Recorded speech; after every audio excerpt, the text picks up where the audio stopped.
आपने अपना YouTube channel शुरू किया है तो कंसिस्टेंट होना बहुत ज़्यादा इम्पॉर्टेंट है।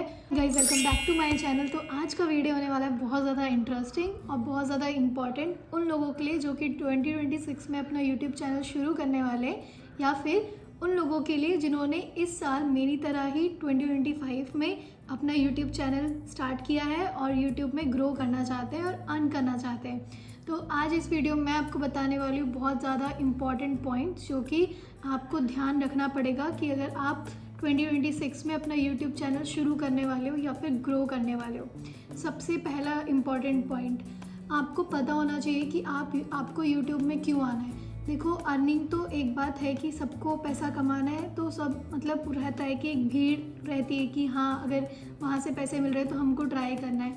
ठीक है, अगर आप अर्निंग के लिए भी आ रहे हो ना तो आपको अपना थोड़ा सा ना पोटेंशियल देना पड़ेगा, क्योंकि अगर आप जॉब भी करते हो या कोई भी चीज़ करते हो, जैसे अगर आप किसी चीज़ के लिए हायर स्टडीज़ करते हो या फिर कोई भी एग्ज़ाम के लिए आप स्टडीज़ करते हो तो उसमें भी आप मेहनत तो करते हो ना, तो थोड़ी सी मेहनत आपको इसमें करनी पड़ेगी। आप मतलब ऐसे नहीं कर सकते कि चलो कोई भी वीडियो बना दो और वायरल हो जाएगी, नहीं, ऐसा नहीं चलता। आपको मेहनत करनी पड़ेगी और आपको थोड़ा सा कंसिस्टेंट रखना पड़ेगा अपने आप को। तो सबसे पहला वाला पॉइंट ये है कि आपको जानना चाहिए कि आप क्यों बना रहे हो और आप यूट्यूब में क्यों आना चाहते हो। और दूसरा पॉइंट, मैंने ना कुछ पॉइंट्स नोट कर लिए कि मैं भी भूल ना जाऊँ। तो हाँ, दूसरा पॉइंट है कि अगर आप जेन्युइनली आप चाहते हो कि आप एक यूट्यूबर बनो और यूट्यूब से आपको इनकम मिले और आप यूट्यूब में ग्रो करना चाहते हो क्योंकि आपको ये पसंद है, और अगर आपको नहीं भी पसंद है और आप हेसिटेट कर रहे हो तो डोंट थिंक, स्टार्ट नाउ। क्योंकि यूट्यूब एक ऐसा प्लेटफॉर्म है कि आपको ना धीरे धीरे से आप कहाँ ग्रो और कितनी बड़ी ग्रोथ ले लो आपको भी नहीं पता होगा। तो इसीलिए आप स्टार्ट करो और आज से ही स्टार्ट करो। ये मत सोचो कि अच्छा ठीक है 2026 में जनवरी अगर अभी आने वाला है तो आप उसमें स्टार्ट करोगे एज अ रिसोल्यूशन, बट नहीं, मैं आपको बोलती हूँ कि आप अभी से ही स्टार्ट करो। सोचो मत ज़्यादा, जो है दिखाओ। बट हाँ, दूसरा पॉइंट ही इसी के रिलेटेड है, कॉपीराइट और मतलब कम्युनिटी गाइडलाइंस। आप कुछ भी, और अगर आप एज अ ह्यूमन भी हो या फिर हमारे भी कुछ रूल्स होते हैं ना कि जो चीज़ हमें ध्यान में रखना चाहिए, तो वैसे यूट्यूब की भी कुछ गाइडलाइंस है। आपको यूट्यूब शुरू करने से या कोई भी लाइफ भी ऐसी है, अगर कोई भी चीज़ आपको स्टार्ट करना है तो आपको पता होना चाहिए कि वो चीज़ उस चीज़ के बारे में, मतलब जैसे अगर आप यूट्यूब शुरू करने चाह रहे हो तो आपको पता होना चाहिए कि कॉपीराइट क्या होती है और कम्युनिटी गाइडलाइंस क्या होती है, हमें कैसे अर्न करना है और क्या क्या होना चाहिए। मतलब एक आपको अगर एज अ कंटेंट क्रिएटर बनना है, यूट्यूब में ग्रो करना है, तो आपको पता होना चाहिए कि कॉपीराइट गाइडलाइंस कैसे चलती हैं, स्ट्रिक्स क्या होती हैं और आपको कौन कौन से कंटेंट डालने हैं यूट्यूब में। तो ये सारी चीज़ें आपको पता होनी चाहिए। तीसरा, क्रिएटिव। मैंने देखा है बहुत सारा, जैसे मैंने भी अभी यूज़ किया है यूट्यूब और मैं भी अपने वीडियोस बहुत ज़्यादा डालती हूँ, तो मैंने देखा है बहुत लोग ना कॉपी करते हैं कंटेंट। वो आपको नहीं करना है। अगर आप कॉपी भी कर रहे हो तो आप चैट जीपीटी का यूज़ कर सकते हो और उनसे पूछ सकते हो कि इसको आप कैसे मॉडिफाई करो और कैसे थोड़ा सा अपना आप उसको ना अपना टच देके कैसे क्रिएटिव बना सको। तो क्रिएटिविटी का आपको बहुत ज़्यादा ध्यान रखना है। और क्रिएटिविटी से ना एक और पॉइंट जॉइंट है, आपको ये चीज़ ध्यान रखना है कि अगर आप यूट्यूब में जाते हो तो आपको क्या पसंद है देखना।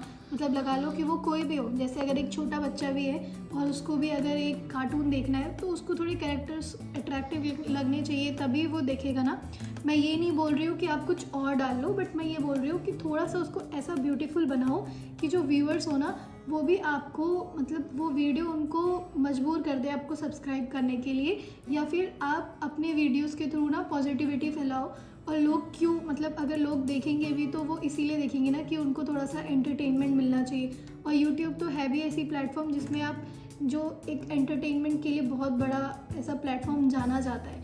तो हमारा यहाँ पे चौथा पॉइंट भी क्लियर हो गया, क्रिएटिविटी। और पांचवा पॉइंट बहुत ज़्यादा इम्पॉर्टेंट है, वो है बी कंसिस्टेंट। अगर आप कहीं भी आओ, मैंने ये पॉइंट पहले भी कवर कर दिया है कि आपको कंसिस्टेंट रहना पड़ेगा, आपको दिखाना पड़ेगा कि आप क्यों हो और आपको मतलब अपनी रिस्पॉन्सिबिलिटी दिखानी पड़ेगी। अगर आपने अपना यूट्यूब चैनल शुरू किया है तो कंसिस्टेंट होना बहुत ज़्यादा इम्पॉर्टेंट है, क्योंकि यूट्यूब की एल्गोरिथम मेरे को भी नहीं पता है और कोई भी नहीं बता पाता। बहुत सारे ऐसे फेक हैक्स और स्कैम्स तो चलते हैं जो कि बोलते हैं कि अच्छा एल्गोरिथम ऐसे चलता है, ऐसे। ट्रस्ट मी गाइस, वैसा नहीं चलता है। यूट्यूब का एल्गोरिथम बहुत ज़्यादा, यूट्यूब का एल्गोरिथम तो अगर आपको मतलब बहुत सारे स्कैम्स भी चलते हैं कि वो आपको बता देंगे कि कैसे चलता है वीडियो, कैसे वायरल हो। हाँ, कुछ टिप्स तो रहते हैं कि वीडियो वायरल होने का, अगर आपको वो जानना है तो आप कमेंट कर सकते हो, मैं आपको वो भी कवर कर दूँगी नेक्स्ट वीडियो में। बट हाँ, यूट्यूब का एल्गोरिथम वैसे टू बी वेरी ऑनेस्ट कोई नहीं जान पाता, कुछ कुछ रहता होगा वीडियो वायरल होने का, बट ऐसा कुछ नहीं होता कि उससे आपको यूट्यूब का एल्गोरिथम पता चल जाए। क्योंकि अगर आपने नोटिस किया होगा, जो बहुत ज़्यादा फेमस जैसे सौरभ जोशी व्लॉग्स हो गया, और कोई भी मतलब कोई भी एग्जांपल ले लो आप, जो बहुत ज़्यादा ऐसे फेमस कंटेंट क्रिएटर हैं, तो अगर आपने देखा होगा ना, उनका 5 साल पहला वाला शॉर्ट्स आपको दिख रहा होगा, वो भी 2025 में। तो आप कभी जज नहीं कर सकते हो कि यूट्यूब का एल्गोरिथम कैसे चल रहा है। और ये बात मुझे लगता है कि मेरे साथ आप भी बहुत ज़्यादा इस बात को एग्री कर रहे होंगे, क्योंकि मैंने बहुत बार नोटिस किया, मेरी फीड में भी बहुत पुरानी शॉर्ट्स या वीडियोस आती हैं जो 5 या 6 साल पुरानी होती है। तो इसीलिए आप या मैं, कोई भी यूट्यूब का एल्गोरिथम डिसाइड नहीं कर सकता, भले वो ChatGPT ही क्यों ना हो। हाँ, तो यूट्यूब का एल्गोरिथम क्लियर हो गया टॉपिक। एंड देन आता है अवेयरनेस भी मुझे लगता है कि कॉपीराइट गाइडलाइंस और ये जो भी था, जो मैंने सेकंड पॉइंट में क्लियर किया था, उसी में आ जाता है कि आप अवेयर रहना चाहिए कि आप क्या कर रहे हो। मतलब अगर आप कोई वीडियो पोस्ट भी कर रहे हो तो उससे कोई सोसाइटी, मतलब पर्टिकुलर सोसाइटी है जो हर्ट हो जाए, और जो आप बोल रहे हो तो वो भी आपको अवेयर रहना पड़ेगा कि आप क्या बोल रहे हो। क्योंकि बहुत बार ऐसे चांसेस होते हैं कि हम जो बोलते हैं वो मतलब कभी कभी स्लिप हो जाता है, स्लिप ऑफ टंग हो जाता है, बट स्टिल आपको ध्यान में रखना है कि आप जो बोल रहे हो उससे किसी को हर्ट ना हो, या फिर किसी की, बोलते हैं ना कि जो उनकी रिस्पेक्ट होती है उनको मतलब डिसरिस्पेक्ट ना हो। तो इन सब चीज़ों का आपको ध्यान रखना पड़ेगा।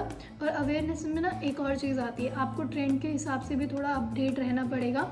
जैसे आप अपने शॉर्ट्स में रहना चाहिए कि क्या ट्रेंडिंग चल रहा है, और मार्केट में कौन कौन से नए नए ट्रेंड्स चल रहे हैं। जैसे कोई सॉन्ग हो गया, क्योंकि मैंने बहुत बार नोटिस किया है कि मैं ना कोई सॉन्ग लगाती हूँ ट्रेंडिंग, तो उसकी वीडियोस वायरल होती है।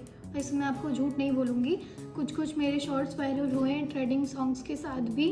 और हाँ, आपका मतलब अपनी मेहनत तो रहती ही है, बट आपको ट्रेंड के साथ अपडेट रहना पड़ेगा। और हाँ, अगर आपको कोई अपने लॉन्ग फॉर्म वीडियोस में आपको म्यूज़िक ऐड करना है तो उसमें भी आपको क्रेडिट्स देने पड़ते हैं। अगर आप यूट्यूब ऑडियो लाइब्रेरी से कुछ उठा रहे हो सॉन्ग्स, बट स्टिल आप अवेयर रहो, मतलब आप जो कर रहे हो ना वो थोड़ा सा एक बार देख लो कि आप सही कर रहे हो या नहीं कर रहे हो। क्योंकि आप मतलब इतना हो जाता है कि कोई 2 या 3-4 साल मेहनत करके यूट्यूब में इतना कुछ ग्रो कर लेता है, इतने सारे अपना एक बॉन्ड बना लेता है, कम्युनिटी बन जाती है उनकी, और फिर स्टिल एक कॉपीराइट की वजह से उनको अपना चैनल लॉस्ट करना पड़ता है। तो इसीलिए आप इन सब चीज़ों से बचे रहने के लिए आप अवेयर रहो कि आपको क्या करना चाहिए। और फिर एक लास्ट है लर्न एडिटिंग। ये बहुत ज़्यादा इम्पॉर्टेंट पॉइंट है, बट लर्न एडिटिंग भी ना उस पर डिपेंड करता है कि आपका इंटरेस्ट है या नहीं। क्योंकि यूट्यूब में ना आप तभी वीडियो डालो, मैं आपको तभी बोलूँगी जब आपका इंटरेस्ट है, क्योंकि एक ऐसी चीज़ है ना जो कि एक स्किल में काउंट होती है। हाँ, ये हो सकता है किसी का प्रोफेशनल या पैशन भी, बट मेरे को ऐसा लगता है ना कि आप अगर इंजॉय करके वीडियोस बनाओगे ना तो आपको भी खुशी होगी, और वो वीडियोस भी बहुत अच्छे से वो सामने आएगी, क्योंकि आप इंजॉय कर रहे होंगे एडिटिंग को, और आप लर्न कर रहे होंगे न्यू स्किल्स को। और कभी भी आपको भी पता है, मैं मतलब ज़्यादा ज्ञान नहीं देना चाहती, बट ये मेरा सेल्फ लर्न एक लेसन है कि अगर आप ना कुछ नई स्किल लर्न करते हो तो आप भी ना उससे आपको बहुत ज़्यादा प्रॉफिट होता है। और आप भी देख सकते हो, not in a daily life, मतलब कभी भी वो ना आपको एक इंटरनल पीस और इंटरनल हैप्पीनेस देती है। तो आप एडिटिंग सीखो और आप देखो कि नए नए ट्रेंड्स कैसे आते हैं, कैसे एडिटिंग होती है। ज़रूरी नहीं है कि आपके पास बहुत DSLR हो या बहुत बड़ा कैमरा हो, बिना कैमरा बिना उसके भी मैंने बहुत लोगों को देखा है वो एंड्रॉयड में रिकॉर्ड करते हुए इतनी अच्छी इतनी प्यारी वीडियो डालते हैं जस्ट बिकॉज ऑफ एडिटिंग। तो आप करो और आप एडिटिंग भी सीखो। और लास्ट पॉइंट है इन्जॉय योर स्ट्रेस, जो कि मैंने ऑलरेडी कवर कर दिया है। आप स्ट्रेस मत लो, खुशी खुशी करो। और पैसा कमाना तो किसको नहीं पसंद, सब कमाने के लिए ही यूट्यूब में आए हैं। बट हाँ, उससे बहुत ज़्यादा इम्पॉर्टेंट है आप इसको हमारी जॉब, मतलब जो हम डेली लाइफ में करते हैं उस चीज़ से लिंक मत करो, स्ट्रेस मत लो, इसको एंजॉय करके यूट्यूब में कोई भी डाउट्स होंगे या अगर आपको कुछ पूछना होगा आपकी नई जर्नी के लिए तो कमेंट करना ना भूलना, और आप कभी भी मुझसे पूछ सकते हो, मैं जितना हो सकेगा मुझसे मैं उसका रिप्लाई ज़रूर करूँगी। और अगर वीडियो पसंद आया होगा तो लाइक शेयर सब्सक्राइब करना ना भूलना। मिलते हैं नेक्स्ट व्लॉग में, जब तक के लिए बाय बाय। और एक और चीज़, हैप्पी न्यू ईयर, बाय।